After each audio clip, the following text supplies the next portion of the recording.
ভারতের সেভেন সিস্টার্সের উত্তর পূর্বাঞ্চলীয় রাজ্য মণিপুরের জিরিবাম ও বিষ্ণুপুর জেলায় নতুন করে সহিংসতা শুরু হয়েছে। শনিবার এই দুই জেলায় ড্রোন ও রকেট হামলার পাশাপাশি গোলাগুলির ঘটনাও ঘটেছে।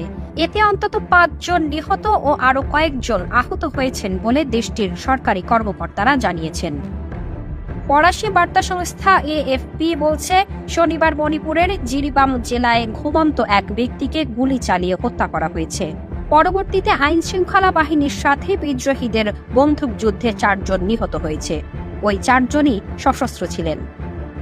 মণিপুর পুলিশ বলেছে, গুলি চালিয়ে যাকে হত্যা করা হয়েছে তিনি জেলা সদর থেকে প্রায় 5 কিলোমিটার দূরে বিচ্ছিন্ন এক এলাকায় একা বসবাস করতেন।